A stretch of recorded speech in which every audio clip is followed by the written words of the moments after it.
Mau gadget murah? Di Elgoza aja. Elgoza, Electronic Gadget Online Plaza. Elgoza, proses cepat, efisien, dan murah harganya. Ammar TV.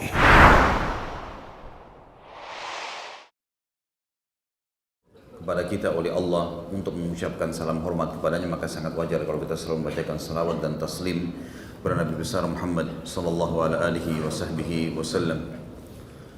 Seperti biasa teman-teman sekalian, di Rabu malam ini kita akan lanjutkan bahasan Al-Kabair atau dosa-dosa besar, dan kita akan bahas dosa besar ke-41, membenarkan dukun dan ahli nujum. Seperti biasa kronologisnya terlebih dahulu. Dukun, ahli nujum adalah yang dimaksud semua di dalamnya peramal, penyamun, penyihir. Ya. Ini semua masuk dalam kategori yang dibahas di sini. Hanya saja dukun lebih fokus kepada penyihir biasanya, dan peramal lebih dikatakan ahli nujum. Makanya Imam Az-Zahabi rahimahullah membedakan keduanya. Tetapi secara hukum sama saja. Kita diharamkan mendatangi dengan cara bertanya kepada dukun, peramal, penyamun, penyihir, siapapun dia, laki-laki dan perempuan, berkedok apapun dia, beralasan agama apapun dia, walaupun muslim, tetap hukumnya haram. Tidak boleh sama sekali kita datang kepada mereka. Kenapa? Karena seluruh dukun, seluruh ahli nujum pasti berinteraksi dengan jin, dan berinteraksi sama jin, apalagi minta tolong sama mereka, hukumnya haram, tidak dibolehkan. Mereka selalu berusaha mencuri saja informasi dari langit. Sebagaimana sudah pernah saya sampaikan riwayat tentang batu meteor yang jatuh, kemudian baginda Nabi SAW menjelaskan kepada para sahabat kalau itu adalah anak-anak panah malaikat yang dilemparkan kepada syaitan yang berusaha untuk mendengarkan atau mencuri informasi dari langit. Dan banyak di antara mereka yang terbakar dengan anak-anak panah tersebut, sementara yang lolos di antara mereka akan datang membawa informasi kepada teman-temannya daripada dukun, peramal, penyamun, penyihir ini, menginformasikan kepada mereka berita dari langit.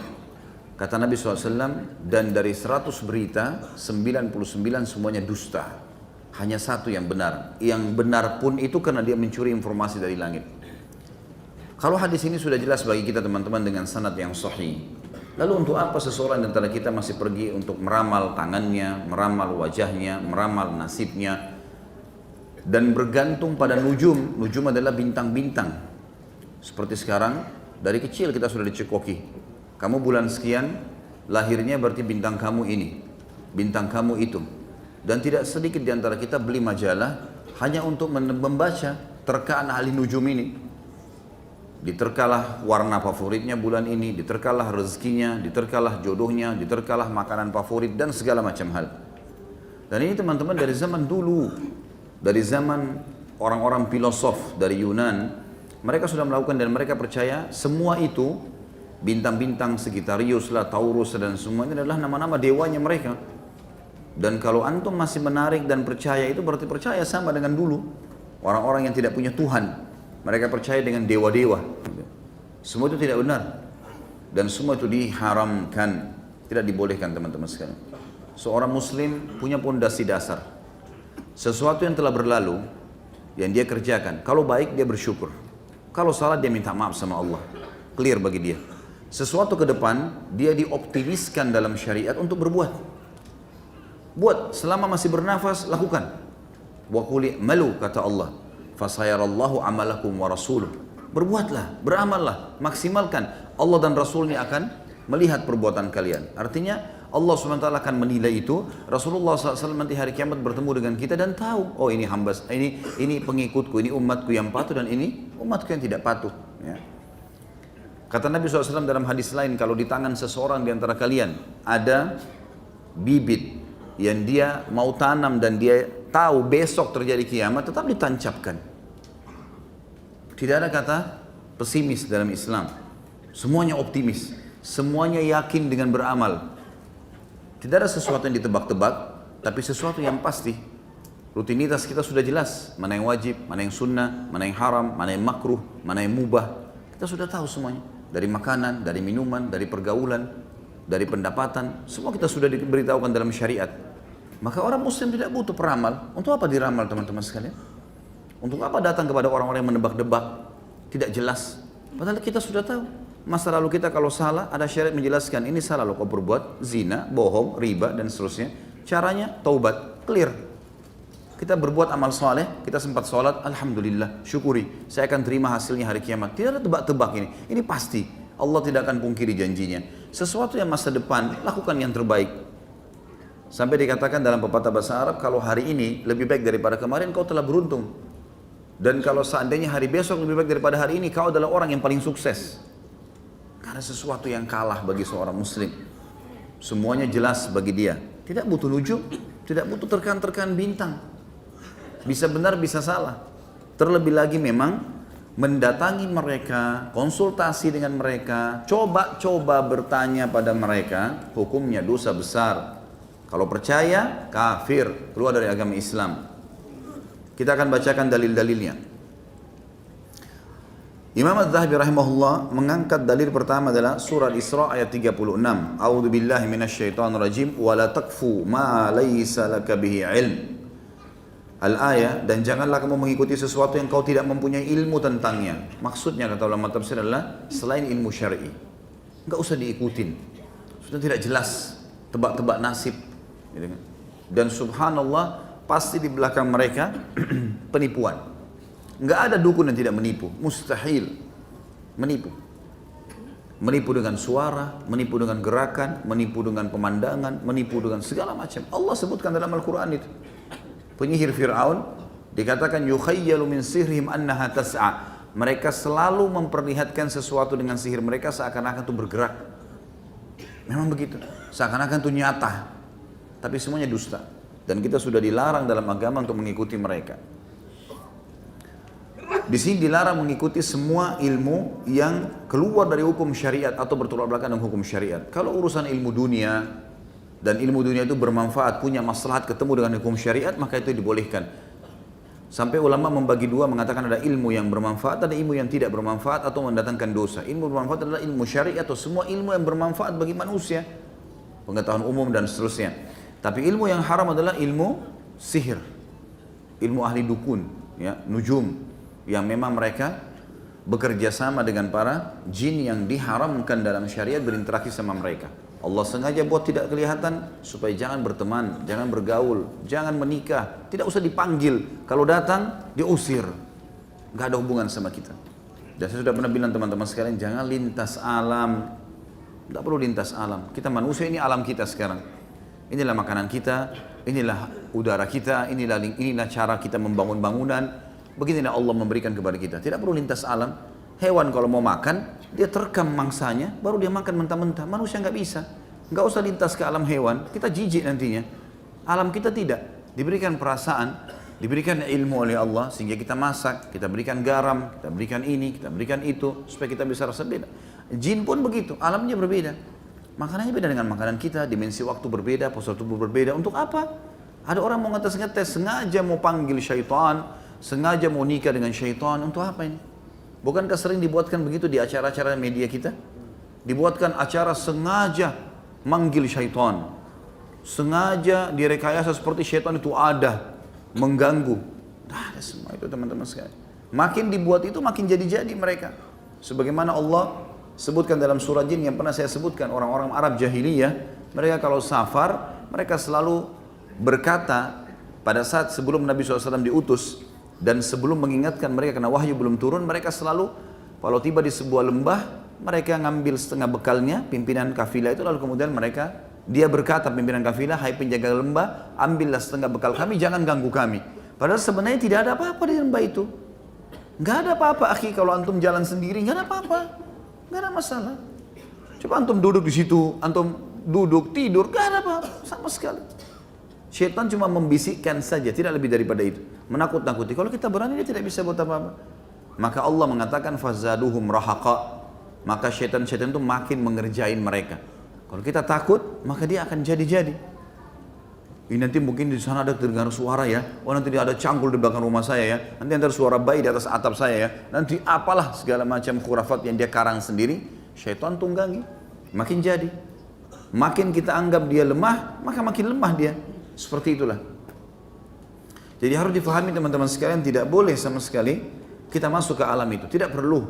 Tidak perlu lintas alam. Hiduplah sebagai manusia yang kita sudah lalui selama ini, umur antum 30, 40 tahun, 50 tahun, itulah kehidupan kita. Tinggal kita sesuai dengan syariat mana halal, mana haram. Udah nggak usah lintas alam. Yang kedua adalah dalam surah Al-Hujurat. Surah Hujurat ini sebenarnya menjelaskan tentang masalah sangka. Semua ilmu nujum, ilmu ramalan, ilmu dukun, semuanya sangka. Semuanya prasangka. Mereka bertanya juga kepada kita. Mereka juga berusaha mengatakan baik, serahkan kepada saya ini, serahkan kepada saya itu syaratnya. Kemudian mereka suruh kembali nanti. Kenapa disuruh kembali? Mereka juga bersangka, cari tahu. Lalu untuk apa kita minta tolong sama mereka teman-teman sekalian? Allah mengatakan, di sini Imam Adz-Dzahabi maksudnya mau datangkan semua ilmu dukun, ilmu ramalan, penyamun, penyihir, semuanya sama, isinya prasangka. Dan Allah mengatakan inna ba'dadh-dhanni itsm. Prasangka-prasangka itu akan membawa pada perbuatan dosa. Dalam surah Jin ayat 26 sampai 27 Allah Subhanahu wa taala menjelaskan kepada kita bahwasanya tidak ada yang tahu gaib. Gaib sesuatu tidak dijangkau oleh mata manusia, enggak ada yang tahu itu. Jin pun tidak tahu. Kenapa kita harus minta pada mereka? Mereka juga tidak tahu itu sebenarnya. Mereka hanya berusaha mencuri informasi dari langit. Allah SWT menjelaskan dalam surah Jin, khusus bicara masalah golongan makhluk ini yang banyak menyesatkan manusia. Alimul ghaibi fala yudhiru ala ghaibihi ahada. Dialah adalah Rabb, dia adalah Rabb Allah Subhanahu wa taala yang mengetahui yang gaib dan dia tidak memperlihatkan kepada seorang pun tentang yang gaib itu illa man irtada mir rasul, kecuali yang ia ridhoi dari rasul yang diutus. Itu pun para rasul hanya melihat sebagian, seperti Nabi SAW melihat sebagian, ya. Kemudian yang lain-lainnya, para nabi-nabi, Nabi Musa, Nabi Isa, dilihatkan sebagian dari keajaiban dan hal-hal yang gaib di mata manusia, gitu kan. Tetapi tidak semuanya. Kalau hanya di sini dalam ayat dikatakan rasul saja dan utusan Allah saja yang diperlihatkan, maka pastikan semua jin, semua syaitan tidak mengerti apa-apa. Menipu kita saja teman-teman sekalian, menipu. Si dukun ditipu oleh jinnya, kita ditipu oleh dukunnya. Minta duit lah, minta inilah, minta itulah, segala macam hal. Ingin orang lain suka, saya sudah pernah sampaikan. Ada manusiawi kok. Tutur kata yang santun, tatapan mata yang syahdu, pengorbanan, memberi hadiah. Manusia suka. Untuk apa lintas alam pakai tandanya jin? Buat orang lain paksa supaya suka dengan kita, nggak perlu. Tunjukkan kualitas kita sebagai manusia. Ingin naik jabatan, cari kualitas, pelajari ilmunya. Untuk naik menjadi manajer dari jabatan saya sekarang, apa yang saya harus lakukan? Tanya di perusahaan itu. Untuk prestasi ini apa yang saya harus lakukan? 1, 2, 3, 4, 5, catat, kejar, pelajari, lakukan. Insya Allah akan dapat tuh. Alam manusia. Gak usah pakai ilmu-ilmu seperti ini lalu membuat supaya pimpinan perusahaan suka sama dia, gak perlu. Anda yang bekerja menjadi pembantu rumah tangga, menjadi supir, untuk apa ini? Pasang-pasang sembarangan di rumahnya, jimat-jimat lah, tulisan-tulisan lah supaya majikannya suka, dusta semua itu. Dusta, gitu kan. Itu tidak benar semua. Bekerja yang benar. Kata Nabi SAW, Inna Allah yuhibbu min abdin, idha amila amalan an yudkhinahu. Kata kunci orang sukses, kata Nabi SAW, Allah sangat cinta dengan seorang hamba yang menguasai pekerjaannya. Coba tekuni deh. Jadi supir yang benar, profesional, bagus pasti. Jadi montir yang benar, pembantu yang benar, gitu kan? Pegawai yang benar, manajer yang benar, pemilik perusahaan yang benar, bermuamalah dengan manusia dengan cara baik. Tunjukkan kualitas, maka akan aman insya Allah. Orang-orang yang pergi ke dukun ini mau jalan pintas sebenarnya, karena dia tidak punya kualitas, tidak percaya diri lalu dia pergi ke sana. Gak ada gunanya. Gak ada gunanya sama sekali. Kalau dukunnya mati, cari dukun lain. Kalau tidak sukses, sudah dibayar sekian banyak, rata-rata semuanya yang pernah ke dukun dan mengaku pada saya di pengajian dan akhirnya mereka tinggalkan, alhamdulillah mereka mengatakan Berapa banyak ustadz uang yang sudah dikeluarkan? Puluhan juta, mungkin ratusan juta. Dari sekian banyak permintaan, mungkin satu dua, itu pun secara kebetulan memang. Bukan karena dukun-dukun ini, kebanyakan ditipu. Ada yang dukunnya lari, ada yang syaratnya terlalu banyak, susah, ada yang segala macam hal lah, buruk semuanya. Ya. Kemudian dikatakan juga di dalam hadis Nabi SAW, dan hadis ini yang sudah masyhur sekali, dan ini yang paling banyak dipegang oleh para ulama, tentang haramnya seseorang mendatangi dukun, peramal, penyamun, dan penyihir. Sabda Nabi SAW, "Man ata arrafan aw kahinan fasaddaqahu bima yaqul faqad kafara bima unzila ala Muhammad sallallahu alaihi wasallam." Barang siapa yang mendatangi tukang dukun, peramal, penyamun, penyihir, dan seterusnya, lalu membenarkan apa yang dikatakannya. Oh iya, ini nanti kamu dalam 3 hari akan begini, kamu 1 minggu akan begini, orang ini pasti akan begini. Dia percaya. Mempercaya, bertanya dosa besar, percaya bisa pada kufur. Dikatakan kalau dia percaya apa yang dikatakan oleh dukun, peramal, penyamun itu, maka dia telah kafir dengan wahyu yang diturunkan kepada Muhammad sallallahu alaihi wasallam. Dan isnadnya sahih, diriwayatkan oleh Auf dan Ibnu Sirin dari Abu Hurairah radhiyallahu anhu. Juga ada hadis yang lain. Mungkin kalau yang pegang buku kita langkahi satu hadis, ada hadis di bawah riwayat Imam Muslim, "Man ata arrafan fasa'alahu an syai'in fasaddaqa lam tuqbal lahu salatun arba'ina yauman." Barang siapa yang datang kepada seorang tukang ramal lalu bertanya padanya tentang sesuatu lalu membenarkannya, maka tidak diterima baginya suatu salat pun selama 40 hari. Dan ini maksud sudah pernah saya jelaskan, 40 hari ke belakang, hangus 40 hari. 2 kali ke dukun 80 hari, hitung sendiri. Kalau sepanjang umurnya pergi, habis semua pahalanya. Dan kalau sudah sholat tidak diterima, amalan yang lain kira-kira diterima, nggak bakalan. Sholat itu tolak ukurnya.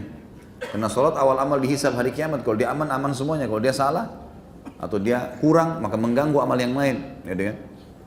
Kalau sholat tidak diterima, berarti yang lain tidak diterima. Itu maknanya. Gitu kan? Untuk apa ini teman-teman sekalian? Alhamdulillah Allah mudahkan kita fasilitas, tinggal berdoa, angkat tangan ke langit, sampaikan kepada pencipta langit dan bumi, pencipta manusia yang sedang kita sukai, pencipta makanan yang sedang kita sukai, pencipta pekerjaan yang sedang kita sukai, semuanya Allah yang ciptakan.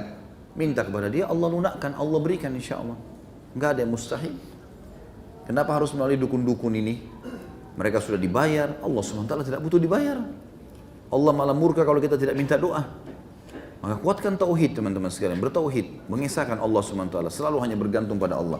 Ingat selalu riwayat, kalau para sahabat sendal mereka putus, angkat tangan ke langit mengatakan, ya Allah sendal saya putus, gantikan. Saking kuatnya hubungannya dengan sang pencipta Allah. Dan ini kekuatan tauhid seseorang. Apapun teman-teman sekalian, lagi naik motor, ban motornya pecah, ya Allah bantulah. Allah mudahin tuh nanti ketemu tempat tambal yang baik dan cocok seterusnya. Lapar, ya Allah mudahkan tempat makan yang paling tepat buat saya. Bermunajat sama Allah SWT. Dan setiap saat Allah nggak ada syaratnya, gitu kan? Kita bisa di jalanan, kita bisa di tempat tidur, kita bisa lagi duduk, lagi makan, teringat orang tua yang meninggal, langsung kita bisa doakan. Nggak butuh pergi ke dukun, nggak butuh bawa syarat. Dan dukun ini aneh-aneh ya, aneh-aneh perbuatannya mereka tuh. Untuk mendatangkan duit biasanya memang sengaja minta syarat-syarat yang tidak masuk di akal. Ada seorang syekh menulis hasil surveinya kepada dukun-dukun yang ketangkap basah di Saudi, kemudian dihukum penggal. Pengakuan-pengakuan dukun-dukun ini aneh-aneh. Jadi untuk mendatangkan duit mereka ternyata minta syarat-syarat yang tidak mungkin orang datangkan. Seperti misal minta tikus yatim. Oh iya, betul. Antum bisa baca di buku salah seorang syekh, saya lupa penulisnya, judulnya itu Membongkar Praktik Sihir dan Perdukunan. Terbitan Pustaka Tazkiyah, kecil, mungkin 12-15 ribu harganya. Dalamnya ada banyak gambar-gambar. Minta kulit monyet yang berwarna hitam ada coklatnya, minta telur yang 2 warna, minta, orang mustahil. Antum cari, nggak mungkin dapat, gitu kan? Kalaupun dapat dia bilang, oh bukan yang seperti ini. Lalu bagaimana caranya? Nanti saya datangkan, bayar 5 juta. Lebih baik 5 juta masukin di masjid. Atau pakai makan sama teman-teman traktir dapat pahala. Ngapain kasih dukun? Kemudian kata Nabi SAW di dalam hadis yang lain, yaqulullahu ta'ala, Allah juga ta'ala berfirman yang maha tinggi, asbaha min ibadi mu'min wa kafir. Faman qala mutirna bi fadlillah fadzalika mu'minun bi kafirun bil kawkab. Wa man qala mutirna bi naw'i kadza fadzalika kafirun mu'minun bil kawkab. Pernah satu hari dalam hadis Bukhari Muslim, baginda Nabi SAW bangun pagi, sholat subuh berjamaah, hujan deras. Selesai salam, hujannya berhenti, reda. Kata Nabi SAW, Jibril datang membawa wahyu sekarang. Datang nih, ada berita sampai saya. Bahwasanya Allah berfirman, telah tiba pada pagi hari ini hamba-hambaku yang beriman dan kafir. Siapa yang mengatakan kami mendapatkan hujan karena karunia dari Allah, ini hujan tadi malam turun deras nih, karena Allah yang turunkan, maka dia beriman kepadaku, kata Allah, dan dia kafir kepada bintang-bintang. Tapi siapa yang mengatakan kami hujan ini karena bintang seperti ini telah terbentuk tadi malam, karena bentuk bintang ini, dan seterusnya, maka dia telah beriman kepada bintang dan kafir kepadaku. Bayangkan. Tidak ada lagi ceritanya teman-teman, apapun yang terjadi dengan izin Allah. Mau musim itu datang, musim ini terjadi karena Allah. Kalau Allah mau tidak akan terjadi. Harus dikembalikan kepada Allah Subhanahu wa taala semua. Tidak boleh sama sekali kita menganggap ada andilnya makhluk di situ. Allah cuma jadikan makhluk sebagai penyebab saja. Tapi pelaku yang sebenarnya Allah yang Maha Tinggi dan Maha Pemurah. Maka semuanya. Ini bayangkan hujan saja. Mungkin ada orang bilang, oh karena musim, oh mungkin karena bintang berbentuk seperti ini. Nabi SAW sudah jelaskan. Yang mengatakan hujan turun karena Allah turunkan, mau musim panas pun kalau Allah mau turun hujan, gitu kan? Kuasa Allah. Maka dia beriman padaku, kepada Allah, dan dia kafir kepada bintang-bintang. Dan siapa yang bilang bintang hujan turun karena bintang ini, maka berarti dia telah beriman pada bintang itu.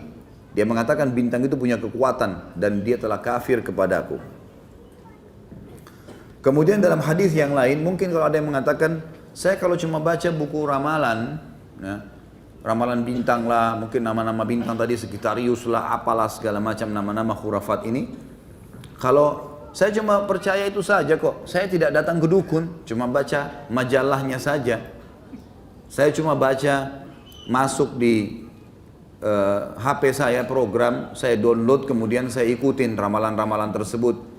Apa yang dikatakan sekarang? Zodiak ya? Inilah macam-macam, segala macam, ular lah. Ini tahun ular, ini tahun babi, ini tahun ini. Ada dalam Islam. Tahun Hijriah. Selesai, clear. Enggak ada babi, enggak ada ini, enggak ada banteng, enggak ada segala macam. Khurafat semua. Apa kata Nabi SAW? Perhatikan hadis di sini ditutup oleh Imam Al-Zahabi, hadis sahih. Man iktabasa syu'batan minan nujum, iktabasa syu'batan minas sihir. Barang siapa yang mengambil sesuatu dari ilmu nujum, ilmu bintang-bintang tadi, ramal-ramalan, ya, nebak-nebak nasib dan seterusnya, maka dia telah mengambil sesuatu dari jenis apa? Apa tulisan di bukunya? Ilmu sihir. Berarti itu bagian dari sihir, teman-teman sekalian. Jadi jangan dianggap sihir itu nanti kalau orang memantra-mantra orang lain, tidak. Percaya pun bintang dan ramalan sudah bagian dari sihir. Ini sabda Nabi SAW. Berarti sihir ini, dukun, peramal, penyamun, penyihir, memang satu grup ini. Memang sama-sama semua. Dari tadi saya bilang, sama semua. Dan ini semua menggunakan tenaga-tenaga jin. Dan ini hukumnya haram. Hukumnya haram, teman-teman sekalian. Kembalilah kepada Allah Subhanahu wa taala. Lihat bagaimana kehidupan para sahabat ridwanullahi alaihim. Mereka berperang manusiawi, enggak pernah minta tenaga jin. Enggak ada riwayat Nabi SAW minta tolong di perang Badar, perang Uhud pakai tenaga jin, enggak ada. Padahal bisa panggil mereka enak, orang Quraisy enggak lihat kan? Jin fulan bunuh sana, dibunuh. Enggak. Tapi enggak ada. Nah, itu. Orang-orang kafir Quraisy juga banyak loh dukun. Tapi mereka tidak bisa pakai jin-jinnya untuk melawan muslimin di perang Badar dan Uhud. Kalau kita balik kasusnya, nggak pernah. Padahal di Mekah penuh, peramal-peramal pendukun banyak. Mereka mantra-mantrain pasukannya pada saat berangkat. Nggak ada yang bisa ganggu muslimin. Di kancah peperangan, setannya lari semua lihat mujahidin. Begitu lihat mereka sudah ketakutan. Karena di pasukan muslimin ada juga malaikat, gitu kan. Kalau teman-teman antum yakin syaitan-syaitan itu, naudzubillah, mudah-mudahan tidak, bisa memberikan sesuatu. Bagaimana? Sementara dia gaib, nggak kelihatan. Bagaimana dengan malaikat di sebelah kiri kanan kita? Bagaimana dengan Allah yang menciptakan semua itu? Jauh lebih mampu. Kenapa nggak minta kepada Sang Pencipta Allah Subhanahu wa Ta'ala secara langsung? Allahu a'lam. Baik, kita masuk ke pertanyaan kita yang hari ini. Apakah pesulap termasuk syirik? Apakah menonton pesulap termasuk dosa? Apakah menyukai pesulap dan mempercayai menjadi keluar dari Islam? Apakah menghipnotis termasuk dosa? Sulap sebenarnya kira-kira cenderung kemana? Hah? Hah? Trik. Kalau penyihir, apa bedanya? Penyihir pakai trik juga nggak? Sama saja. Sudah kehabisan kerjaan nih jadi pesulap. Cari pekerjaan yang baik. Paling sedikit kalau dia bilang saya cuma gunakan trik, ada manipulasi. Ada condong, umumnya orang memandang itu sama saja dengan penyihir. Lebih baik ditinggalkan. Apalagi yang muslim ini, lebih baik ditinggalkan. Kalau penyulapnya kita sarankan tinggalkan, dan tidak bisa kita katakan syirik ya. Beda. Kalau dia hanya sekedar menggunakan trik-trik tertentu, membolak-balikan ada kertas, tapi memang sudah diatur sehingga jadi warna sekian, itu cuma trik-trik saja. Ini lebih mendekati kepada masalah manipulasi data, atau misalnya memang kadang-kadang mendekati kepada keadaan-keadaan penyihir-penyihir. Lebih baik dihindari. Kalau syirik betul-betul dia menyekutukan Allah, seperti penyihirnya, gitu kan? Dia meminta tolong kepada syaitan-syaitan. Kalau pesulap saja kita bahasakan tadi minimal syubhat dan harusnya dijauhi, gitu kan, ditinggalkan, maka tentu menontonnya juga lebih baik jangan dilakukan, gitu. Kalau yang dimaksud dengan pesulap di sini adalah penyihir yang betul-betul dia seperti menghipnotis, ya, itu sudah bagian dari sihir itu. Mustahil orang ditepuk kemudian melakukan apa yang dia inginkan baru dikatakan bukan sihir. Itulah sihir yang sebenarnya, gitu kan, menguasai orang. Kemudian lalu menyuruh dia membuat sesuatu. Itu sihir, itu jelas tidak boleh. Dan ini bagian daripada sihir yang tidak boleh. Mempercayai orang-orang yang seperti ini, jadi dosa juga. Ya, masuk dalam kategori hadis tadi yang sudah kita jelaskan panjang lebar. Bagaimana jika salah satu keluarga kita meninggal karena sihir yang dikirim oleh dukun? Apakah korban itu mati syahid? Dan apakah pahala yang menyihir nanti akan dilimpahkan ke korban di hari penghisaban nanti? Ya. Mudah-mudahan ya, kita berharap mudah-mudahan dia mati syahid. Tapi saya belum pernah menemukan lafaz hadis yang berbunyi orang yang dibunuh oleh penyihir dia mati syahid. Karena Nabi SAW sudah rincikan kan orang mati syahid ya. Orang yang mati di medan perang, orang yang mati terbakar, orang yang mati tenggelam, orang yang mati itu semua disebutkan. Tapi tentu saja dia terzalimi. Mudah-mudahan itu adalah husnul khatimah, kebaikan. Tapi tidak bisa kita vonis atau kita katakan orang ini adalah mati syahid. Kalau masalah nanti penyihir ini, kalau dia muslim juga penyihirnya ini, hari kiamat akan ketemu dengan orang yang disihirnya dan mati, apakah nanti akan diambil pahalanya? Tentu saja. Kecuali si penyihir taubat. Lalu bagaimana caranya si penyihir taubat sementara orang yang disihir sudah mati? Sama kasusnya pembunuh. Ingat hadis orang yang membunuh 99 jiwa? Diterima kan taubatnya? Nah kalau dia sudah taubat nasuha, insya Allah diterima taubatnya. Tetapi hukum-hukum dia sama Allah sudah selesai, dia taubat. Tinggal bagaimana dengan makhluk itu? Dia harus memperbanyak menyebutkan kebaikan-kebaikannya, dia mendoakan, dia sedekah buat si mayit, gitu kan? Demi untuk membalas kesalahan dia dulu. Insya Allah bisa, gitu. Insya Allah bisa itu. Tapi kalau dia tidak taubat, tentulah ya hukum berlaku di hari kiamat. Pahala-pahala dia kalau dia muslim pun akan diambil. Tapi itu kalau penyihirnya masih punya pahala. Allahu a'lam. Penyihir syirik bisa keluar dari Islam, pahala apa yang mau diambil? Apakah kita bisa terhindar dari sihir yang dikirim oleh dukun jika kita menjaga 5 waktu sholat dan zikir saja? Mudah-mudahan, insya Allah, ya, insya Allah bisa. Saya pernah ceritakan kalau saya tidak salah ya, saya ingatkan kembali ada seorang syekh di Saudi menceritakan seseorang dukun yang taubat, kemudian dia menceritakan bagaimana dulu dia menyihir seseorang anak muda dan tidak bisa tembus selama 3 tahun.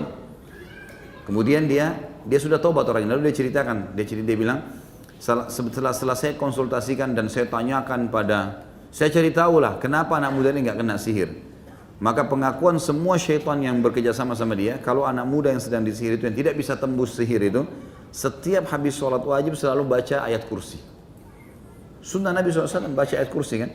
Karena kata Nabi SAW, siapa yang membaca ayat kursi selepas sholat wajib, sholat 5 waktu, maka tidak ada yang menghalangi antara dia dan surga kecuali kematian. Ya.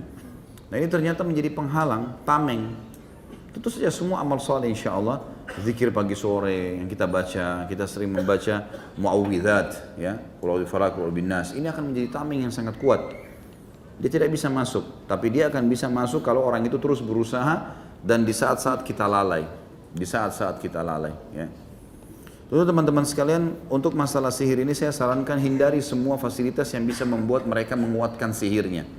Seperti contoh, banyaknya orang diantara kita sering pajang fotonya di profil, pajang foto di sana sini yang tidak ada perlunya gitu.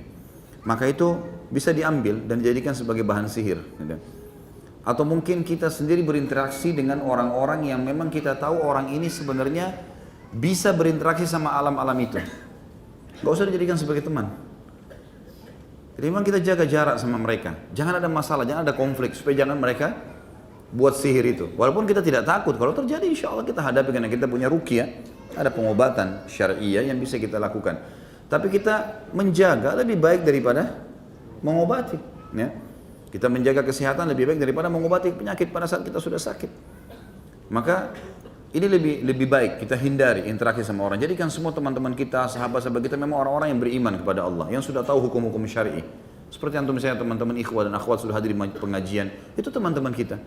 Yang buruk-buruk memang masih awam, yang tidak mengerti, jangan jadikan sahabat ini. Karena mereka sangat rentan sekali bisa berhubungan dengan dukun-dukun. Sedikit sakit hati, dukun yang bermain.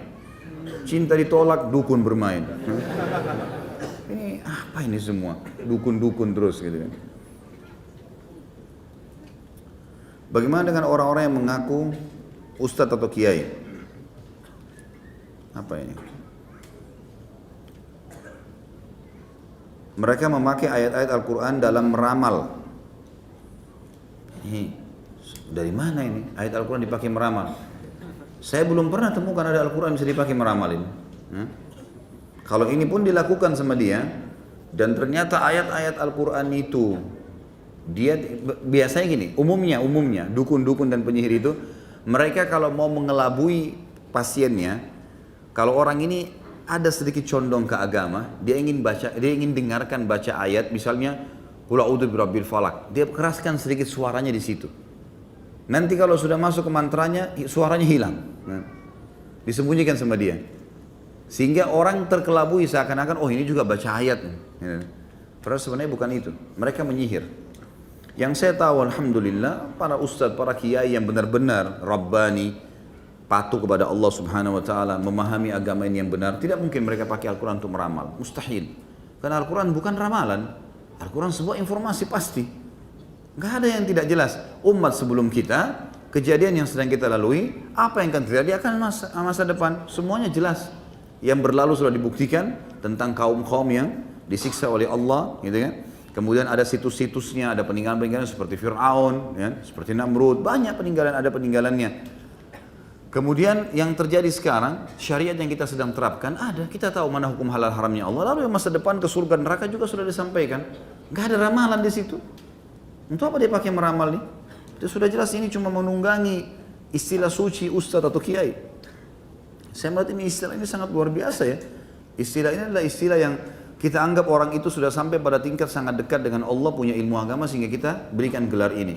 Sayang sekali ya kalau ada orang yang menyalahgunakan ini kemudian tidak ditindaklanjuti, mestinya di follow up, ditindaklanjuti dan diperingatkan, bahkan dicabut gelar dari dia. Dari mana dia dapat gelar-gelar ini? Jangan terlalu murah diberikan kepada semuanya orang ini. Jadi Allah alam yang saya tahu tidak mungkin. Kalau dia betul-betul ustadz atau kiai yang benar, dia tidak mungkin jadikan Al-Quran sebagai alat ramalannya. Bolehkah kita minta untuk diruqyah? Saya sudah pernah jawab ini ya.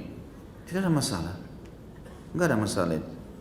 Ya, kalau ada pendapat yang mengatakan hadis 70.000 dari umatku tidak masuk surga tanpa hisab, di antaranya yang tidak minta diruqyah, itu pendapat yang mengatakan bahwasanya ini maksudnya memang tidak minta untuk diruqyah. Tapi ada pendapat lain yang mengatakan tidak, bukan itu yang dimaksud. Yang dimaksud di sini tidak minta diruqyah berhubungan dengan kata-kata sebelumnya, tidak tatayyur, tidak menggantungkan nasib pada benda, tidak bertato, kemudian tidak minta diruqyah. Ya. Jadi memang dia berhubungan dengan penyampaian sebelumnya. Artinya ini memang ruqyah yang dimaksud adalah ruqyah secara etimologi, bahasa. Semua bacaan yang ditiupkan namanya ruqyah. Mantra pun dibahasakan ruqyah. Seperti dalam hadis yang lain dikatakan ar-ruqa wat-tama'ima wat-tiwala syirkun. Ya. Ar-ruqa jamak daripada ruqyah. Mantra-mantra yang disebutkan, kemudian tamaim dan tiwala, kalung, jimat yang digantungkan adalah syirik. Adalah syirik. Jadi makna etimologi di sini. Kalau ruqyah syariah tidak sama sekali, itu pengobatan yang Nabi SAW ajarkan. Gak mungkin kita bahasakan ini tidak boleh diminta. Kalau orang sakit terus gimana? Gak mungkin kan gitu. Nabi SAW pernah diruqyah waktu disihir oleh Lubab bin A'sam. Kita harus bisa lebih bijaksana memahami masalah. Allah alam, dan saya cenderung dengan pendapat kedua, gitu kan? Gak ada masalah. Mungkin kalau ada orang cuma iseng saja, tidak ada apa-apa, tapi coba-coba ruqyah saya coba, mungkin ini perlu dinasihatin gitu kan? Tanpa sebab. Tapi kalau orang sudah sering ketindian, sering mimpi buruk, ribut terus rumah tangga suami istri, sering mimpi digigit ular, ada tanda-tanda sihir yang ada pada dia. Tidak bisa ditunda ini. Harus bicara sama orang ahlinya kemudian diruqyah. Nggak bisa enggak ini.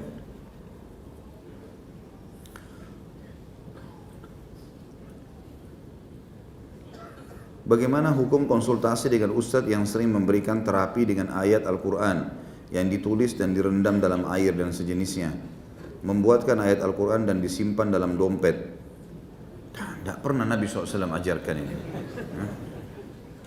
Saya mau tanya teman-teman, pernah antum temukan riwayat Nabi SAW suruh para sahabat atau mau perang Uhud, perang Badar, tulis-tulis ayat di baju, tempel supaya kebal? Banyak orang Islam lakukan itu. Tulis ayat-ayat dianggap itu bisa kebal.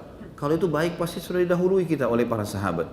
Mereka berperang, manusiawi, bertakbir, bertasbih, luka, alhamdulillah, luka di jalan Allah, mati ya mati syahid, kan gitu. Ini tidak perlu semuanya teman-teman sekalian ya. Tidak perlu. Ayat-ayat Al-Quran di zaman Nabi SAW ada, ditulis di lapak kurma, gitu kan? Ada, tapi tidak pernah dicelupkan ke dalam gelas, dalam air gitu. Yang ada, kalau dalam metode ruqyah memang ayat Al-Quran dibacakan ke dalam air lalu ditiupkan, itu ada.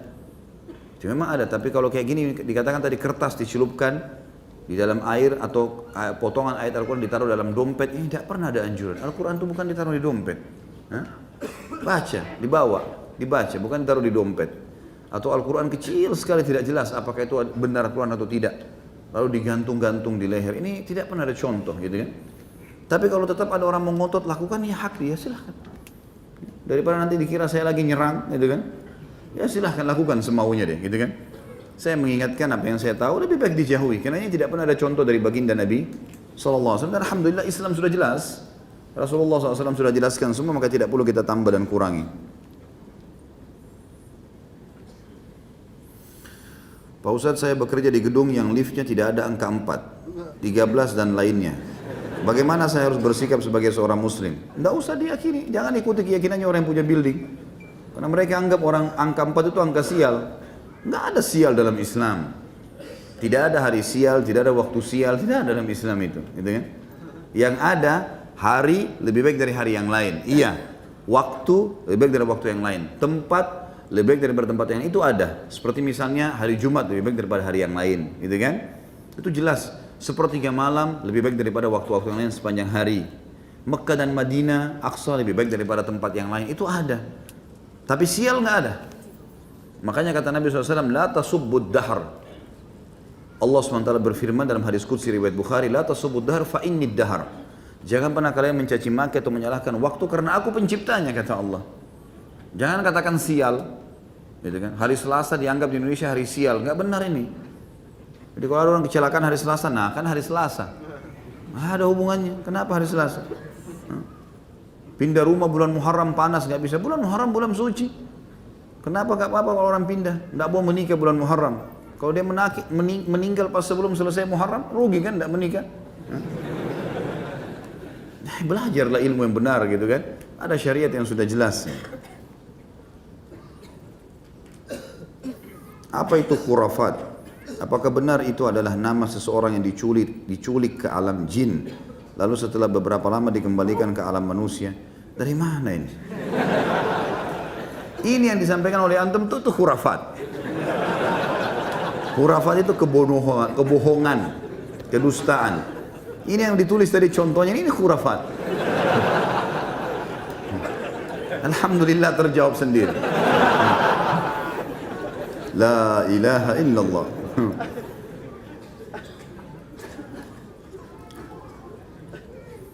Kedua orang tua saya sudah tidak pernah tidur seranjang semenjak saya SMP hingga saya kuliah. Apakah ini perbuatan jin atau dukun?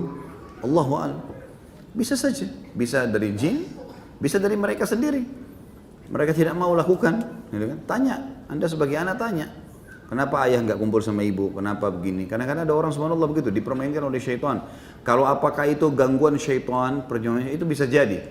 Tapi apakah itu sihir? Ini Allahu a'lam. Ini harus ditanyakan. Makanya kalau teman-teman yang biasa terjun di alam ruqyah ini tahu, mereka tanya dulu sebelum ruqyah itu, tidak langsung spontanin seorang di ruqyah, ditanya dulu. Mungkin masalah kejiwaan, mungkin masalah apa ya? Ada sesuatu yang tidak disenangi gitu kan? Dari perilaku pasangan, tapi karena demi anak-anak akhirnya tetap tinggal serumah tapi tidak sekamar, tidak juga cerai. Yang jelas ini waswas syaitan. Tapi apa itu gangguan jin dalam arti kata sihir? Ini Allah alam. Dikonsultasikan dulu, tanya. Kalau ada tanda-tanda itu, misal setiap kali, misal ibu antum tanya, ibu kenapa? Kalau dia bilang, saya setiap kali lihat ayah kamu selalu benci. Itu contoh, itu tanda-tanda ada sihir. Ada sihir berarti. Tanpa sebab, tiba-tiba benci, tidak suka, atau melihatnya jelek sekali. Padahal sebenarnya tidak seperti itu. Nah, itu semua tanda-tanda. Maka harus ditanyakan. Ini untuk menjawabnya butuh dikonsultasikan kedua orang tua. Antum tanyakan dulu, kemudian baru bicarakan pada teman-teman yang sudah ahli di bidang masalah ruqyah. Sebenarnya info apa yang dicuri di langit? Apakah info yang dimaksud adalah Lauhul Mahfuz? Pernahkah ada riwayat jin yang berhasil mencuri info tersebut? Hadis Bukhari itu. Itu jelas ada. Yang dicuri adalah informasi tentang kejadian keesokan hari. Saya sudah pernah jelaskan itu kan. Jadi kalau besok ini mau terjadi apa, malam ini Allah yang maha tinggi dan maha suci menyampaikan kepada pemikul arsy. Pemikul arsy lalu menyampaikan kepada seluruh penghuni langit.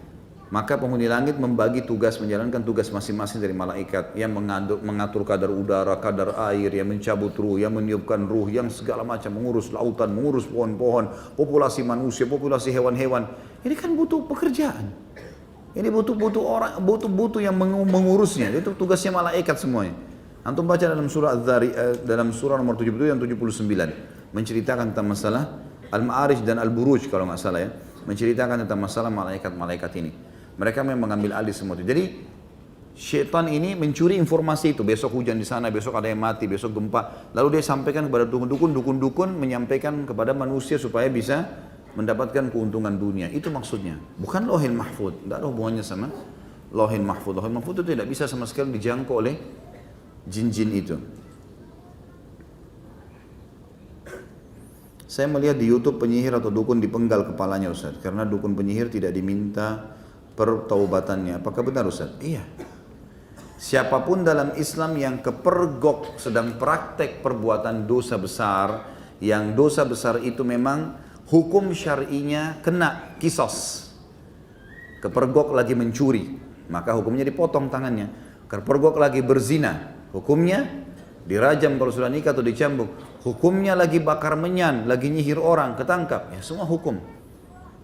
Dan ini semua memang kisos. Pencuri kepergok, masukkan penjara, diproses. Walaupun dia taubat, tetap dipotong tangannya. Pezina tadi ditangkap, masuk penjara. Sementara diproses dia taubat, tetap dirajam. Ini terjadi di zaman Nabi SAW. Ada sahabat atau sahabat sudah taubat kepada Allah kan, tapi tetap dirajam. Karena kepergok kasusnya. Sama dengan penyihir. Kepergok ini nggak pakai diminta taubat memang. Dia taubat urusan dia sama Allah, tapi kisos tetap berjalan karena kepergok. Yang tidak dihukum itu kalau orang tidak kepergok. Dia pernah jadi penyihir lalu dia taubat. Dia pernah berzina lalu dia taubat. Itu antara dia dengan Allah subhanahu wa ta'ala. Dan kalau ada hak makhluk dia harus kembalikan. Tukang urut bayi langganan istri saya pernah bercerita kalau dia dalam membenarkan urat saraf dibantu oleh jin. Apakah dia bisa disebut dukun? Dan apakah hadis tentang 40 hari sholatnya tidak diterima berlaku? Iya. Semua interaksi sama jin sama dukun. Cuma mungkin level-level dukun berbeda-beda gitu kan.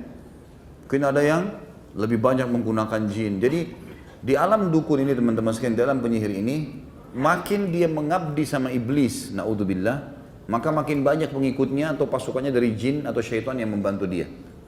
Yang paling tinggi para penyihir dan dukun ini kalau mereka mengikrarkan kufur kepada Allah di depan iblis. Naudzubillah, dia menyebutkan kalimat kufur, mengufuri Allah subhanahu wa ta'ala dan beriman pada iblis. Ini akan diberikan oleh iblis sekian banyak syaitan yang akan membantu dia. Ada dukun-dukun yang di bawahnya, misal dia hanya datang ke gua bersemedi di lautan segala macam, minta panggil-panggil penjaga inilah, penjaga itulah, dewa inilah, segala macam bahasa yang diucapkan sama dia. Maka ini kalau syaitannya datang, kemudian syaitannya memanggil dia, mengeluarkan suara, akhirnya dia ketemu, akhirnya dia interaksi dan seterusnya. Ini juga penyihir. Ada juga penyihir yang mungkin dia hanya belajar dari temannya, cara menaklukkan lawan jenis, karena itu kan banyak sihir mahabbah namanya. Bagaimana membuat lawan jenis suka, gitu kan? Nah itu dia cuma belajar dari temannya, lalu dia praktekin, lalu dia juga buka praktek. Nah, maka ini semua juga penyihir sama dengan ini. Ya, dia menggunakan tenaga jin untuk mengurut orang, sama. Dan ini umumnya sebenarnya untuk melekatkan si pasien agar selalu ketagihan, ya, dan interaksi sama dia. Makanya teman-teman, terutama akhwat kita, hati-hati kalau masuk di salon-salon umum, gitu kan? Karena banyak sekali di antara mereka itu yang masalah luluran, yang masalah ini, pijat segala macam ini, hati-hati. Karena kadang-kadang memang mereka orang awam tidak ngerti. Mereka pakai ilmu-ilmu sihir ini kemudian untuk menarik supaya konsumen itu kembali lagi. Sama juga dengan untuk kecantikan, pasang susuk segala, enggak usah. Terimalah yang Allah kasih. Pakailah sesuatu yang alami, yang memang manusiawi, krem misalnya, ya, apalah istirahat cepat, mungkin minum sari buah-buahan, ya memang banyak kan. Alhamdulillah di YouTube sekarang itu banyak sekali cara perawatan ini secara alami, perawatan ini secara alami, dan kalau dilakukan memang benar. Nah itu memang benar, ilmiah gitu. Nah itu yang diikutin. Bagaimana dengan pengobatan alternatif atau seseorang yang dapat mengobati berbagai penyakit? Apakah termasuk dosa besar apabila kita ke sana? Saya tidak bisa memvonis langsung semuanya ya, tapi umumnya bahasa alternatif ini butuh dilihat kembali. Biasanya digunakan pengobatan alternatif oleh orang-orang yang kita lihat keadaannya. Kalau dia memang model-modelnya dukun, gitu kan, ya sudah berarti dia kedukun. Karena pengobatan alternatif ini kadang-kadang juga dipakai. Ya, misalnya kalau orang mungkin ada orang yang tukang urut, murni biasa saja dia ngurut urat, memang dia refleksi, ya. Nah, kemudian dikatakan dia pengobatan alternatif, tidak ada masalah. Kalau tidak ada pelanggaran agama, boleh-boleh saja. Boleh-boleh saja masalah itu. Tapi kalau yang dimaksud sini adalah betul-betul dukun, nah ini tidak boleh. Jadi ini butuh dirincikan. Bagaimana dengan perkiraan atau ramalan cuaca? Dalam hal ini ada lembaga pemerintah, yaitu BMKG. Apakah hal tersebut sesuatu yang keliru? Tentu di sini bahasa ramalan, ini mungkin bahasa ramalannya yang mungkin mengganggu kita ya, tanda kutip ya. Padahal sebenarnya kalau seseorang sesuai dengan ilmu pengetahuan manusia, besok sudah masuk hujan karena mendung terjadi begini-begini secara ilmiah. Nah, itu bukan ramalan itu. Bukan ramalan itu. Sebenarnya itu ya mungkin bisa lebih baik perkiraan, bahasanya lebih baik. Karena ramal ini dalam bahasa agama memang sensitif sekali, gitu kan. Saran saya lebih baik diganti. Kan saya juga tahu kalau salah perkiraan cuaca kan bisa dipakai ya. Nah itu lebih tepat perkiraan, tidak ada masalah. Tapi ramalan ini memang sudah masuk ke alam-alam yang tidak benar tadi, ya. Alam-alam orang-orang yang tidak pintar dan seterusnya ini harus dijauhi. Bagaimana menyikapi pawang hujan? Ini dukun, penyihir. Jangan dipanggil. Taruh telur di belakang rumah, taruh keris, taruh segala supaya enggak hujan. Jinnya yang jaga rumah itu. Untuk apa? Ada acara hujan, biarin hujan, akhi. Rahmat dari Allah. Kenapa memang? Pasang tenda, gitu kan. Masuk dalam ruangan. Kalau lebat sekali hujan, tunda hari lain. Jangan dipanggil. Pawang hujan ini dukun. Enggak boleh sama sekali. Haram dalam Islam. Walaupun mereka pakai bacaan-bacaan Al-Quran ya, jangan dipercaya. Paling sedikit itu tanam telur di belakang rumah, taruh apalah batu kerikil sekian banyak dan segala macam khurafat semuanya. Apakah mendatangi dukun urut juga tidak dibenarkan? Saya pernah mengalami patah tulang dan berobat melalui dukun urut. Bagaimana hukum pengobatannya karena proses penyembuhannya tidak dapat diterima akal sehat? Apakah ada sihir di dalamnya? Ini sama juga butuh rincian tadi saya. Ada orang murni alami, seperti misalnya orang olahraga tiba-tiba kejang betisnya, lalu kemudian diurut sembuh, bisa terjadi kan? Refleksi bisa terjadi. Orang sakit kepala diurut sembuh, itu insya Allah tidak ada masalah. Tergantung ini dia pakai apa nih? Kayak tadi misalnya, alangkah baiknya kalau memang ada teman-teman yang langganan dengan tukang-tukang urut, biasanya gitu ada yang dipanggil ke rumah, gitu kan? Ya mungkin sesama jenis laki-laki sama laki-laki, mungkin bapak-bapak teman-teman ikhwah capek lalu ada langganannya, boleh ditanya, muslim ya misalnya, terus kemudian ditanya, bagaimana ini? Apa ini sebenarnya yang dilakukan ini? Urut apa? Oh ini refleksi Pak, murni gini. Ada gunakan jin? Enggak ada, ya sudah, alhamdulillah. Kita tanya, enggak masalah. Loh kenapa? Apa yang aneh nih? Antum malu mau nanya pakai jin atau tidak? Saya pernah ada orang refleksi datang, langganan saya datang ke rumah, saya tanya, pakai jin enggak? Saya tanya. Orang mukmin harus jelas, fi sarahatin raha, di setiap keterus-terangan ada kejelasan. Dia bilang enggak ada Pak Ustadz. Ya sudah, alhamdulillah. Ya. Kalau pakai jin enggak bisa ini, jangan urut saya.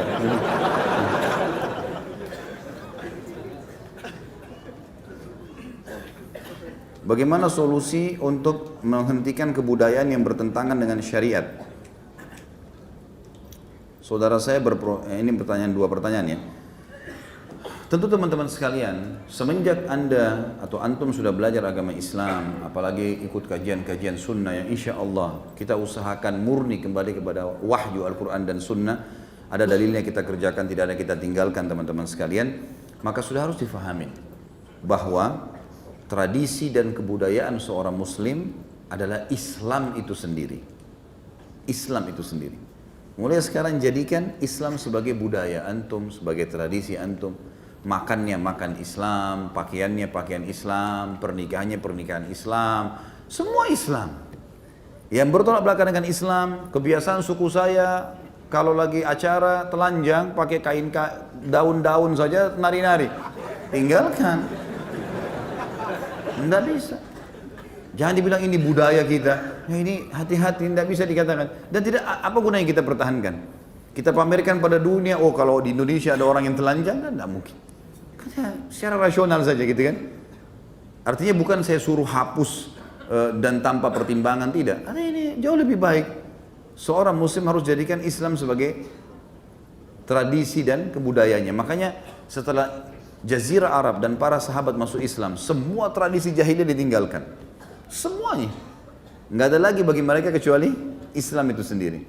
Jadikan Islam sebagai tradisi, jangan tradisi diislamkan. Ini yang bahaya nih. Tradisi sukunya ditarik supaya jadi diislamisasikan.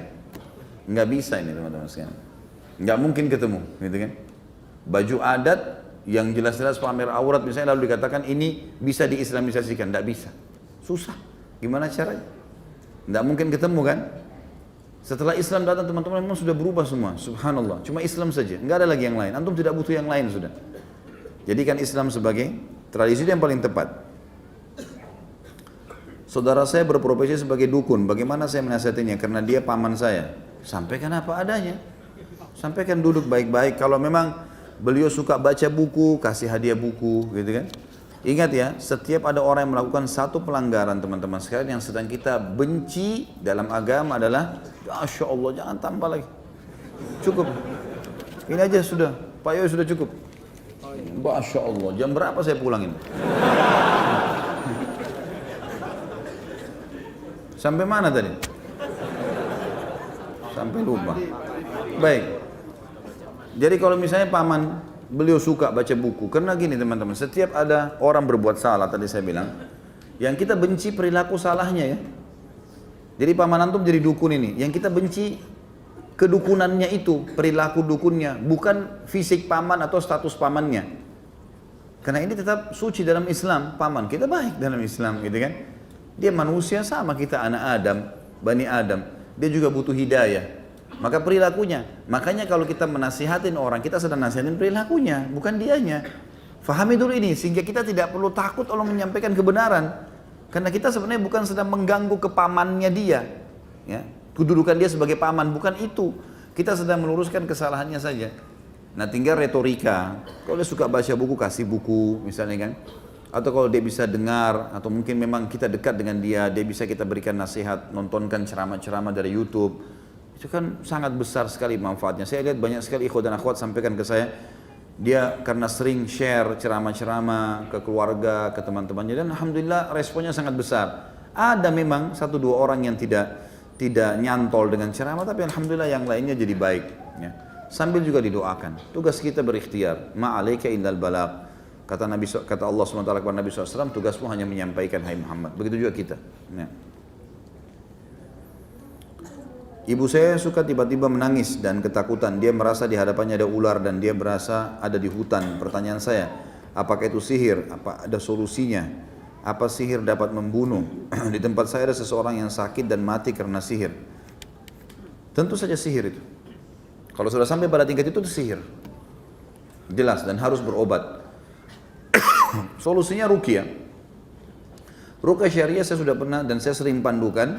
Bisa beli buku Pustaka Ibnu Umar kecil, buku kecil Rp10.000 dan pernah saya bawain contohnya di sini. Judulnya Doa-doa Ruqyah. Beli buku itu, kantongin, baca. Baik suruh ibu baca sendiri atau antum yang bacakan. Ibu dengerin saya ya, kemudian bacain. Insya Allah itu akan dengan niat baik. Ingin menyembuhkan itu bisa. Apakah sihir bisa membunuh? Sihir bisa menjadi penyebab terbunuhnya seseorang, tapi matinya seseorang karena ajal. Makanya ada orang kena sihir sampai 20 tahun, 30 tahun nggak mati-mati karena memang ajalnya belum datang kan.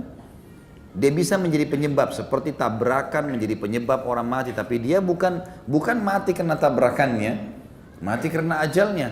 Karena pada saat itu walaupun dia tidak tabrakan dia akan mati. Begitu keyakinan seorang mukmin, tapi ini bisa jadi penyebab saja. Saya melihat di acara TV ada acara menafsirkan mimpi. Bagaimana hukum ini? Apakah mereka termasuk dukun? Beda ya. Saya tidak tahu acaranya seperti apa, tapi ada ilmu takbir mimpi itu ada. Takbir mimpi dan ini memang harus ahlinya. Kalau yang saya tahu, ini memang harus level-level para ulama-ulama ini, bukan orang sembarangan ini. Karena ada sabda Nabi SAW, jangan kalian ceritakan sembarangan mimpi kalian pada seseorang karena bisa terjadi seperti dia takbirkan. Jadi nggak boleh kita mimpi tadi malam misalnya atau nanti malam, kemudian besok kita main cerita sembarangan sama teman. Udah jangan. Ceritakan kepada ahlinya, para ulama, dan ulama pun tidak sembarangan ya. Di kalangan tabi'in saja banyak sekali ulama-ulama besar, tapi tidak pernah saya pribadi, mungkin sebatas ilmu saya ya, saya tidak pernah menemukan dari kisah Atha bin Abi Rabah, Sa'id bin Musayyab, kemudian beberapa ulama lain seperti Iyas al-Muzani dan yang lainnya, tidak pernah saya temukan mereka menakwilkan mimpi, tapi saya temukan ada di antara mereka menakwil mimpi dan itu tidak banyak, seperti Hasan Basri dan Muhammad bin Sirin rahimahumullah. Ini ada di antara mereka memang yang tugasnya itu memang mereka punya ilmu di situ dan ini harus dalam sekali ya. Orang penakwil mimpi itu harus betul-betul memahami Al-Quran, memahami hadis Nabi SAW, karena semua mimpi-mimpi itu akan dikembalikan kepada dalil-dalil ini. Seperti Hasan Basri pernah kedatangan 2 orang yang mimpi azan. Lalu Hasan Basri bilang kepada keduanya, berikan saya waktu seminggu. Hasan Basri suruh datang Jumat depan, waktu itu hari Jumat. Lalu Hasan Basri selama seminggu telusurin, ditemukanlah orang yang pertama ini muadzin di masjid. Dia mimpi azan dan dia muadzin. Yang satu ternyata ditelusuri oleh Hasan Basri, diam-diam ditemukan orang ini terkenal suka mencuri barangnya orang. Maka pada saat datang Jumat depan kata Hasan Basri kepada muadzin, kau akan haji tahun ini sesuai dengan firman Allah, wa'adzim finnas yaumal hajjil akbar. Ada kalimat wa'adzim finnas, dan kumandankanlah, panggillah orang untuk haji, mengerjakan haji, gitu kan. Ini waktu Allah SWT berfirman kepada Ibrahim AS. Kemudian yang kedua kata Hasan Basri, kau akan mencuri dan akan dipotong tanganmu, sesuai dengan firman Allah dalam surah Yusuf, wa'adzana mu'adzinun ayyatuhal iru innakum lasarikun. Dan memanggil, dikumandangkanlah suara untuk memanggil saudara-saudara Yusuf bahwasanya kalian mencuri. Dan terbukti betul seperti apa yang Hasan Basri takwilkan terjadi. Ibnu Sirin lebih dalam menjelaskan masalah takwil mimpi dalam buku beliau, memang khusus itu. Judulnya memang takbir mimpi, ya. Saya temukan di Indonesia sudah diterjemahkan. Saya tidak ingat itu hari penerbitnya apa, tapi ada seperti kamus mimpi. Cuma saya tidak menyarankan ikhwah membeli dan akhwat buku ini, karena nanti akhirnya setiap mimpi buka kamus itu, ya. Mimpi sedikit buka lagi, mimpi sedikit buka lagi. Tapi di pembukaannya saya kasih ilmunya dalam situ tuh ada pembukaan disampaikan Ibnu Sirin. Orang yang menakwil mimpi itu ada kriterianya, hafal Al-Quran, tahu Al-Quran, hafal isinya, tahu hadis Nabi SAW sehingga dia bisa pertemukan, gitu kan? Karena memang beliau menyebutkan juga kalau seseorang lagi hadapin masalah misalnya, dan ini disebutkan juga oleh Abu Dawud dalam Sunan Nabi Dawud, pernah kami pelajari tingkat 3 kuliah masalah takbir mimpi. Itu kalau seseorang mimpi misalnya dia naik kapal dalam sebuah masalah dia, kemudian kapal itu berhasil membawa dia ke sebuah daratan, berarti dia akan keluar dari masalah yang sedang dia hadapi. Misal diambil daripada kejadian Nuh alaihissalam diselamatkan oleh Allah dengan kapal. Jadi dia menakwilkan seperti itu. Tapi Hasan Basri memberikan poin penting, Ibnu Sirin memberikan poin penting bahwasanya tidak boleh menakwilkan mimpi ahli maksiat, tidak masuk dalamnya, tidak paham Al-Quran, tidak paham sunnah, ahli maksiat, ya, tidak boleh sembarangan takbir mimpi ini. Dan juga orang harus selain paham Al-Quran dan sunnah harus paham tentang kondisi dan lokasi yang sedang dia ada. Misal contoh, dikasih contoh oleh beliau, kalau seseorang mimpi gajah misalnya di wilayah yang gajah dihormati, emang gajah dianggap tunggangan yang bagus gitu loh, maka berarti dia akan mendapatkan kebaikan. Tapi kalau dia mimpi gajah di wilayah yang gajah sering dibunuh, ya, atau dimusuhi, maka berarti ada masalah yang akan dia hadapi. Seperti itulah, ya. Jadi memang ini butuh bab khusus gitu, ya. Dan Allah alam, saya melihat ini lebih baik orang tidak membuka dirinya untuk itu, ya, karena membuka pintu ini butuh ilmu yang sangat dalam. Lebih baik dia menjelaskan hukum-hukum syar'i yang lain. Dan berarti teman-teman ikhwah juga jangan nonton itu, ya. Saran saya tentunya, ya, saya tidak menyalahkan siapa yang sedang menyampaikan, karena terus terang demi Allah saya nggak tahu ini acara apa, siapa yang menyampaikan saya tidak tahu. Cuma saya membahasakan secara global. Saya pernah disuruh untuk melakukan mandi kembang oleh paman saya dengan alasan untuk mempermudah rezeki. Bagaimana cara bertobatnya? Dan bagaimana pandangan Ustaz dengan ritual mandi kembang, baik di acara pernikahan atau adat? Tidak usah mandi kembang. Mandi air biasa pakai sabun biasa ini. Karena selalu relevansinya mandi kembang itu berhubungan dengan alam-alam dukun jin ini, gitu kan? Jadi nggak usah gitu. Sama tradisi-tradisi pernikahan harus dimandikan di tempat yang terbuka sehingga pengantin perempuannya sudah sakit flu duluan sebelum menikah. Harus disiram dengan air ini air itu. Biarkan dia mandi sama suaminya nanti. Setelah menikah silakan mandi sana. Jadi dimudahin saja. Tidak pernah ada di zaman sahabat itu, di zaman Nabi. Karena kita tolak ukurnya selalu Nabi dan sahabat, ya. Tidak pernah ada riwayat itu sahabat disuruh mandi oleh Rasulullah SAW sebelum nikah mandi kembang dulu, ya, atau pakai pelapa kurma atau pakai. Tidak pernah sama sekali. Tidak pernah ada riwayat. Itu kan ini kan syariat, ya. Masa kita diajar cara cebok kemudian tidak diajar cara seperti itu? Nggak mungkin. Kalau bagian dari syariat, sudah tinggalin aja, nggak usah. Jadi kembali seperti apa yang saya jelaskan tadi teman-teman. Jadikan Islam sebagai tradisi, jangan tradisi diislamkan ini. Ini jadi masalah nanti buat kita. Akhirnya banyak ditambah-tambah dalam agama.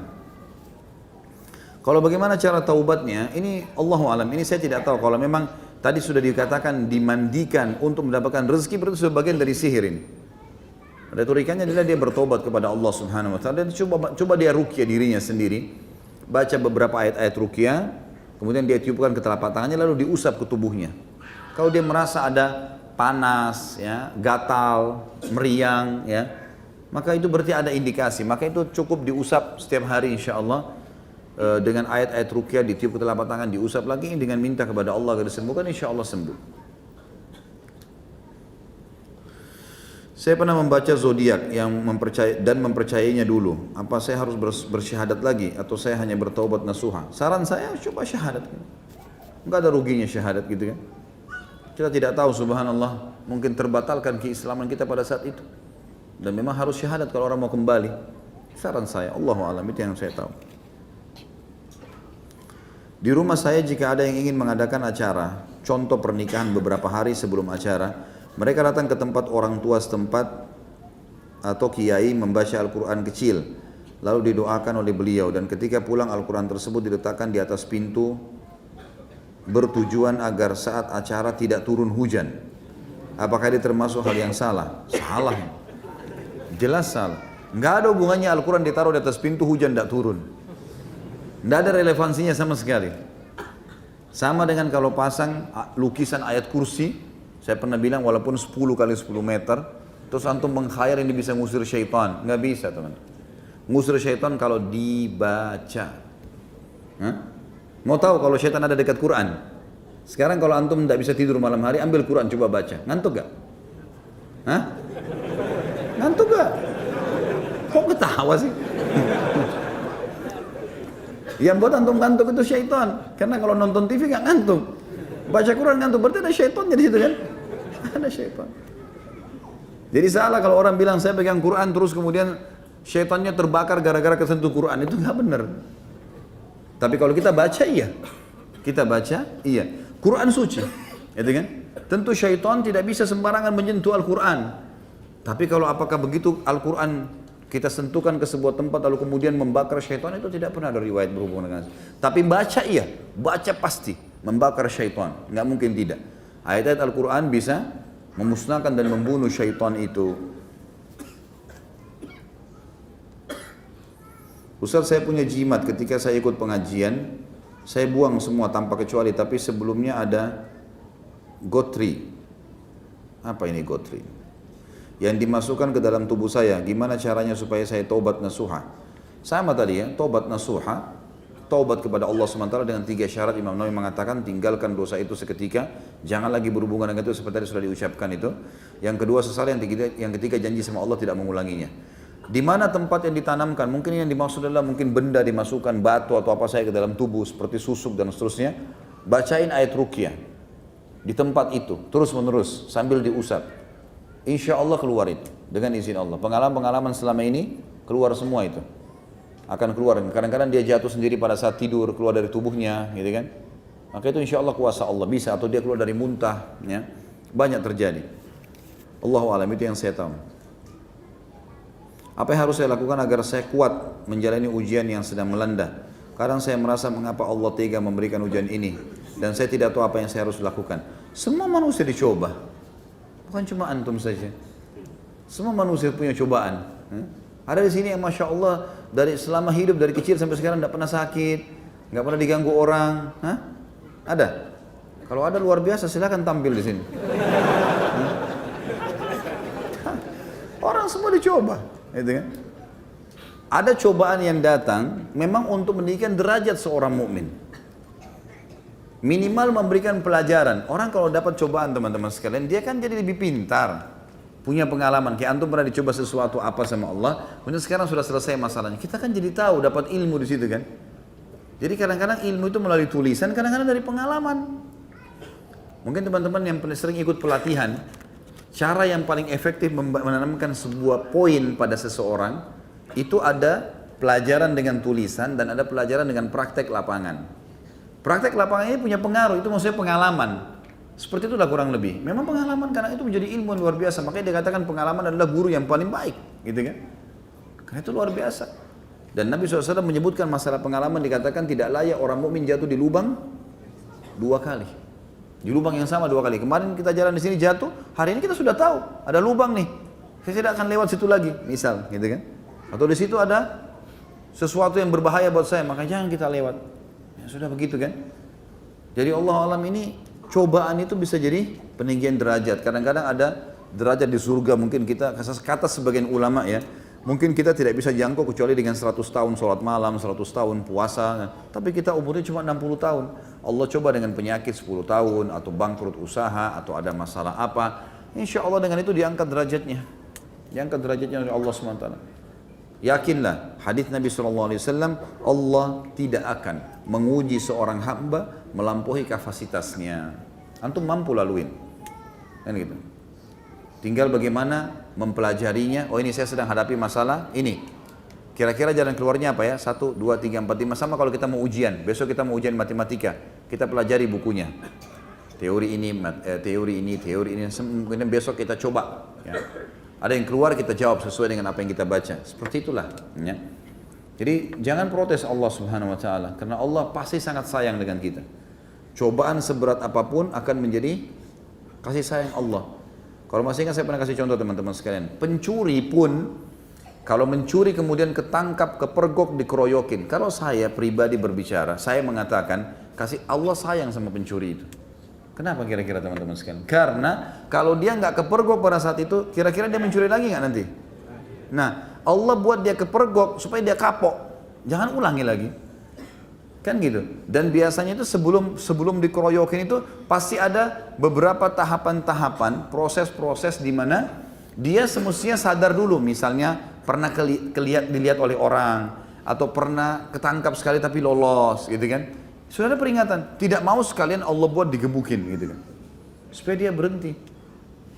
Ada orang subhanallah kalau antum pekah, kata sebagian ulama, kalau seseorang peka mensyukuri nikmatnya Allah, pekah dalam menyelamatkan diri dari cobaan-cobaan dengan doa-doa, dengan wirid-wirid yang disunnahkan baginda Nabi SAW, zikir pagi sore, doa-doa yang dibaca, apa saja yang bisa menyelamatkan dirinya dari masalah dibaca, dilakukan sama dia sesuai dengan syariat. Maka orang seperti ini umumnya dia selamat dari macam-macam cobaan. Karena dia sudah lakukan itu. Seperti misalnya perangkat kita sehari-hari teman-teman sekalian adalah sholat 5 waktu, zikir habis sholat, gitu kan. Kemudian apalah rutinitas kita, baca Al-Quran, beberapa ayat Al-Quran, baca zikir pagi sore. Kita sudah punya perangkat-perangkat. Nah orang yang kehilangan perangkat ini, itu yang biasanya jebol, kena, gitu kan. Tapi kalau enggak, insya Allah tidak ada masalah. Dan orang mukmin kalaupun datang cobaan padanya, dia langsung tahu ini pembersihan dosa buat saya atau peninggian derajat, gitu ya. Minimal akan dapat pengalaman untuk bisa kita laluin. Saya punya kakak, dia bisa tahu kejadian di hari depan tanpa belajar, seperti melihat kilasan film. Bagaimana cara kakak saya hilangkan hal tersebut? Karena itu mengganggu kehidupannya. Ini harus ditanya, kak. Ini tentu bagian dari gangguan syaitan. Gangguan syaitan. Dia harus ruqyah. Harus ruqyah. Dan saya sudah bilang tadi, ruqyah, beli bukunya, judulnya Doa-Doa Ruqyah. Terbitan Pustaka Ibnu Umar, Rp10.000 harganya. Beli. Semua teman-teman harus punya. Tuh kantongin, baca. Ya, pada saat merasa terganggu dalam ada obat bagaimana menangani sebelum kena sihir, bagaimana menangani setelah kena sihir, bagaimana menangani kalau kena ain, sebelum kena ain, mata panasnya orang, hasutnya, bagaimana menangani setelah kena ain, banyak sekali di situ. Bagus sekali, buku kecil, disaku dan bisa dibaca.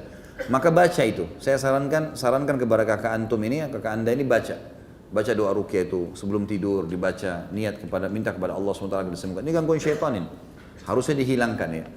Dan perlu ditanya, kakak ini dia selama ini pernah lakukan sesuatu enggak? Seperti misalnya dia pernah kayak tadi mandi, atau dia pernah berguru dengan seseorang, tenaga dalam lah, ditanamkan sesuatu kah? Ini harus dia harus ungkap kalau memang itu iya, dia harus taubat dan dia harus musnahkan. Semua cairan-cairan yang disimpan, buang, alirkan di air, gitu kan? Itu tidak boleh semua ada di rumah, tulisan-tulisan semua dimusnahkan. Dan buhul-buhul atau barang-barang yang dibawa ke rumah teman-teman, kalau dia sifatnya tulisan, maka ataupun apa saja benda sebelum dimusnahkan, biasanya musnahkan itu paling afdal, paling baik kalau dibakar ya. Kalau cairan dialirkan, itu dibacakan surah Al-Falaq sama An-Nas, kemudian ditiupkan, lalu kemudian dengan niat membatalkan sihir itu, lalu kemudian dimusnahkan. Allah alam, itu yang saya tahu.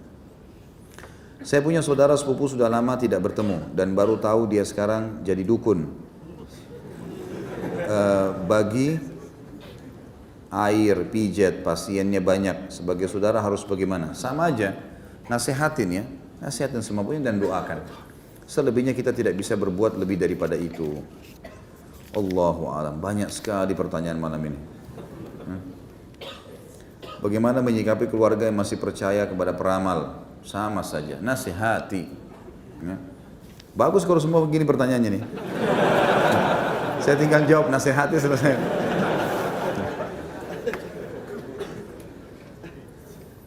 Apakah dosa juga pekerjaan? Apakah dosa pekerjaan seperti konsultan? Kenapa berdosa? Lihat dulu apanya. Dia konsultan bangunan, konsultan sekolah, tidak ada sesuatu yang salah. Tapi kalau dia jadi konsultan dukun, mungkin sekarang sudah modern kan, dukun sekarang sudah hebat, masuk TV, oh pasang tarif gitu kan. Banyak teman-teman adakan pelatihan ruqyah misalnya atau ada pengajian, sekarang dukun juga buat tuh. Saya lihat ada flyernya, buat pelatihan bisa jadi dukun sehari, bayar sekian juta di hotel bintang 5. Luar biasa, bisa belajar ilmu pelet dalam satu hari. La ilaha illallah. Nah kalau jadi konsultan itu nggak boleh, haram. Sama sekali nggak boleh. Tapi kalau umum, kita pahami konsultan selalu positif ya. Bangunan, apa segala itu tidak ada masalah. Ada ustadz yang bisa mengetahui bahwa si A sakit paru-paru dan ternyata benar apa yang ustadz itu katakan. Apakah itu berdosa jika kita percayai? Kenapa dulu ini? Mungkin ustadznya dokter. Jangan buru-buru. Mungkin dokter tahu, oh dari nafasnya orang ini kayaknya paru-paru nih. Ini sudah pengalaman dia. Batuk, ini tenggorokan gatal, oh ini gejala flu. Mungkin dia dokter. Tapi kalau dia tebak orang lewat, ini paru-paru. Nah itu dukun. Ini bukan ustadz, ini dukun. Jangan dipercaya ini. Ya. Apa hukumnya bagi pedagang yang meminta tolong dengan dukun agar dagangannya laris? Dosa besar. Dan kalau dia percaya dia bisa kufur. Enggak boleh teman-teman sekalian. Dagang biasa dagang itu modalnya halal, produknya halal, sistemnya halal. Percaya teman-teman, demi Allah laku. Nggak usah pakai dukun, nggak usah pakai pelaris ini. Nggak perlu. Terima uang, tepuk-tepuk uangnya. Saya pernah tanya itu. Kenapa tepuk-tepuk? Supaya laris.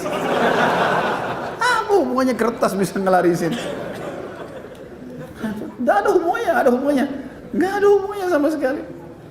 Coba teman-teman, pelajari ilmunya itu, cari modal yang halal, kemudian produknya juga berkualitas bagus, jual baju yang memang bagus, warnanya, coraknya, segala macam, sesuai dengan syariat, laku kok insya Allah. Sistemnya juga jangan pakai hal-hal yang berbau riba atau dolar dan seterusnya.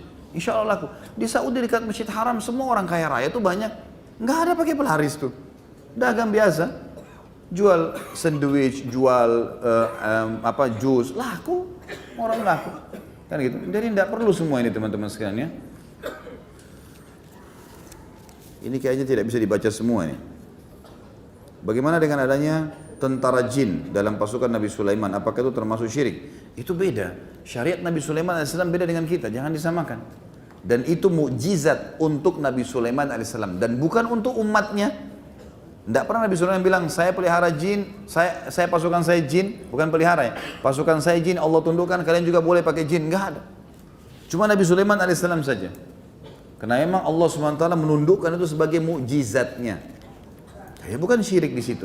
Dan Nabi Sulaiman AS bukan di sini menggunakan tenaga mereka dalam hal-hal yang bisa berbau kemusyrikan atau berbau kufur kepada Allah. Tidak.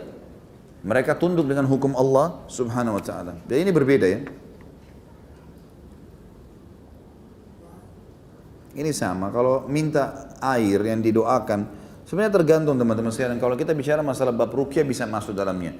Tapi kalau umum saja, tidak ada sebabnya, tiba-tiba kayak pengajian gini, ada yang datang, tolong Ustaz bacain air ini untuk saya bawa pulang untuk berkah. Tidak ada perintah, tidak pernah ada sahabat bawa air. Di zaman Nabi ada kan air, ada gelas, ada kendi. Tidak pernah ada riwayat mereka bawa, ya Rasulullah ini air saya doain supaya saya pakai baca mandi di rumah saya. Tidak pernah ada riwayat itu kan.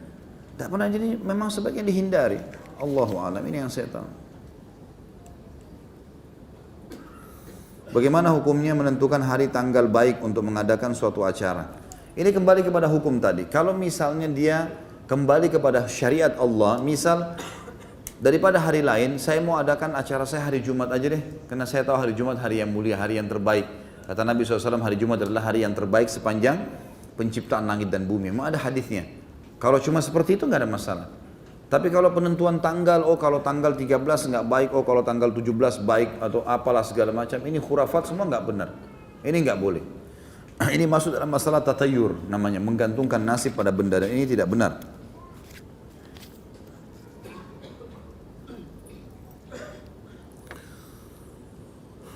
Apakah ilmu falak itu termasuk ajaran Islam atau termasuk ilmu nujum?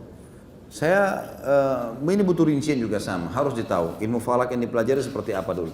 Kalau cuma ilmu pengetahuan alam secara umum, nggak ada masalah.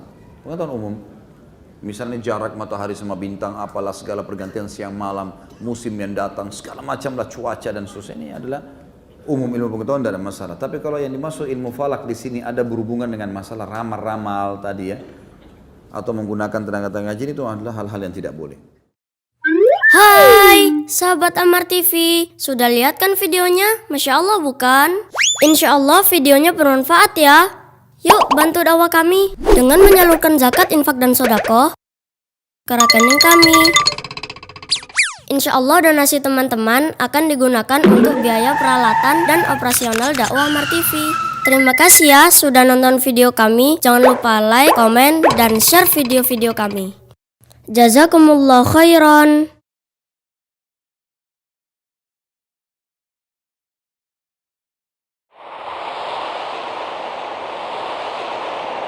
Ammar TV.